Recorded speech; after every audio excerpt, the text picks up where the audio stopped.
Books can encourage kids to read in vernacular languages, and that's because Thoko is back. Thoko is a young girl, the invention of award-winning author and illustrator Niki Daly.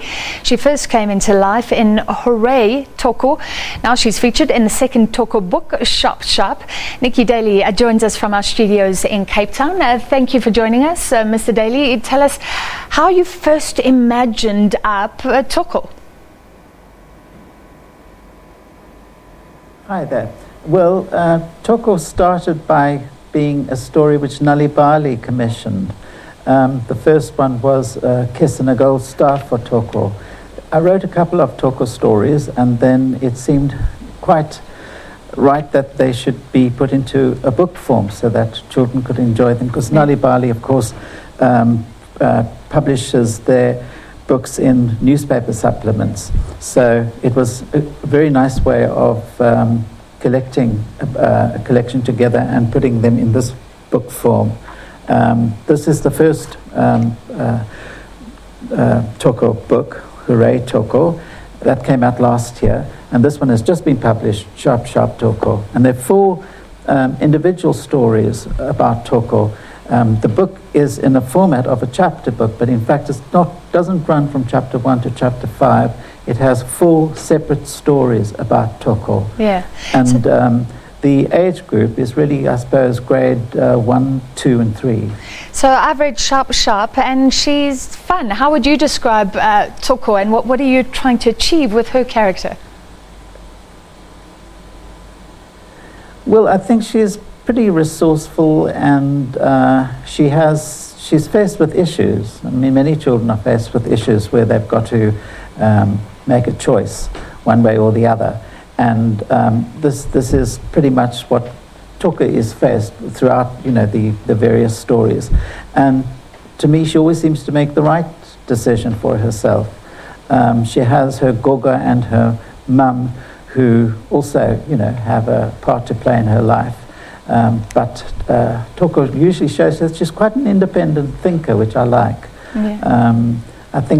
I think children have to negotiate a world that is dominated by adults, and I think if you consider how difficult that is for some children, then I want to celebrate Thoko's independence. And I think you're right, there's a moral lesson there. So, but before we get to that, this is done in English, Afrikaans, Xhosa and Zulu. Is the idea that kids read about Thoko in different languages, not necessarily their own? Yes, well, I think it's a wonderful thing to be able to present a book across those languages. And Thoko she's an urban child.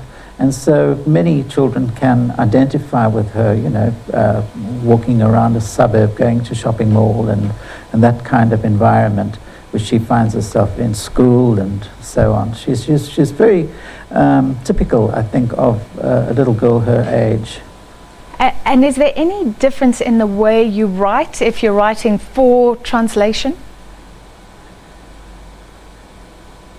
No, not at all. I can't really anticipate, how the piece is going to be translated across languages. I really write so that my own home language, which is English, of course, that I write something that sounds good on my ear, that has rhythm to it, that's lyrical, that when you read it aloud, it's good to listen to. And I trust that good translators are able to carry through that characteristic of my writing. The sentences are simple, short, but I think pretty expressive. And unfortunately, I can't read isiXhosa or isiZulu, so I'm not able to appreciate how well those translations have been done. I trust they are really well done. I can understand Afrikaans, and the Afrikaans title, which is Aitsa Thoko, is very nicely translated. So I'm very pleased about that. Well, I think you've said before that you were writing during apartheid times, and maybe kids' books actually can give kids insight into different worlds across racial lines. Is that still something that could be useful today?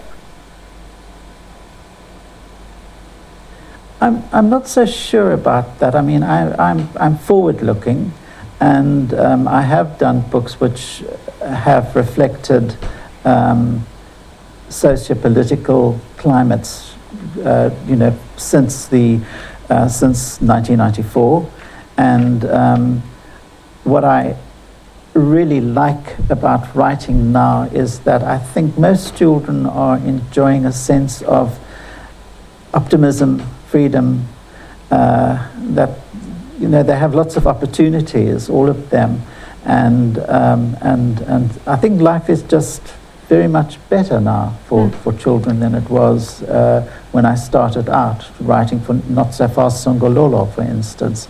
That was a story which celebrated a little boy going on a shopping expedition with his goga and getting a new pair of tackies. Maybe children are a little bit more sophisticated, so that story might seem a little bit old now.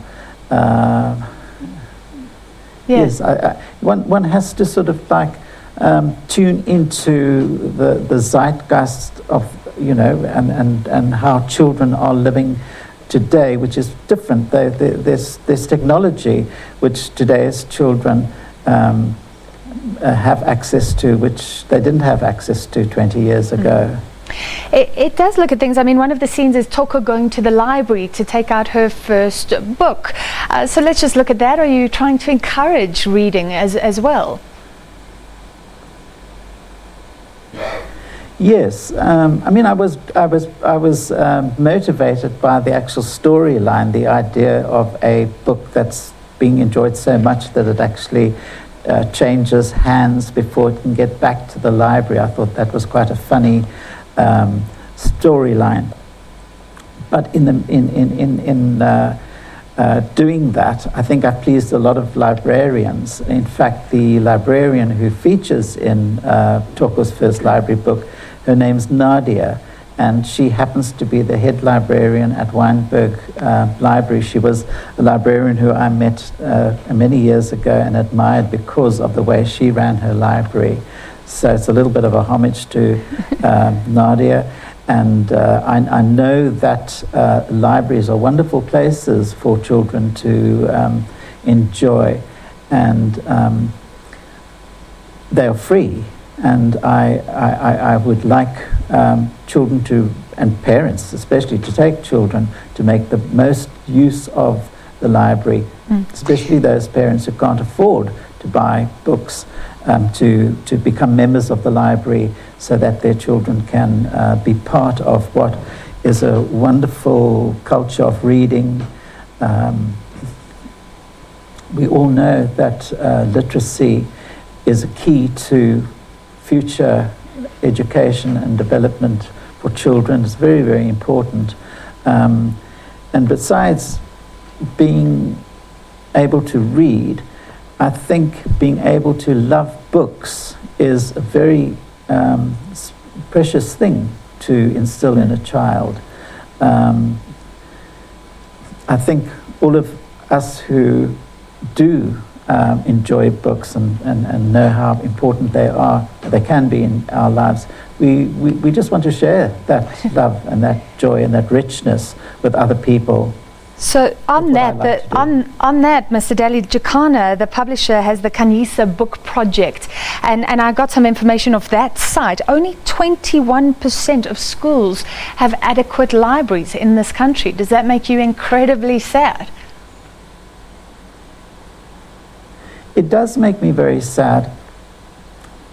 On the other side, I mean, I think that there are movements to fill those gaps. And Nali Bali, the project that produces books across stories across different platforms, has to be commended because their supplements, which are carried through newspapers, have stories, and the the pages of the books are paginated so that the children can cut them out, sew them together, and have their own book.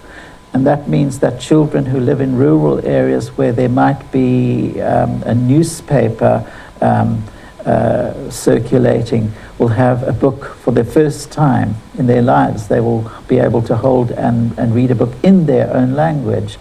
But certainly, I mean, I think that I just can't bear to hear, you know, when libraries are burnt down.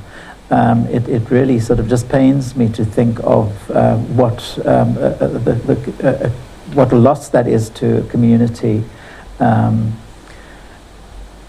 And I am shocked by the statistic that you've just given me now. I was much more hopeful that libraries had a greater spread. Yeah, well, I guess hopefully the more people... I have been to schools. We've got to leave it there, Mr. Daly. Hopefully the more people get involved, those stats will change, like you say. Beautiful initiatives. And thank you for your time this evening and for bringing Thoko to life. If you haven't read the book, to your kids, she is fun. That was a children's book author and illustrator. He does his own illustrators, Niki Daly. Remember, you can view this interview, any others, all our features, go to sabcnews.com. You can find us on Facebook and Twitter as well. We take a short break.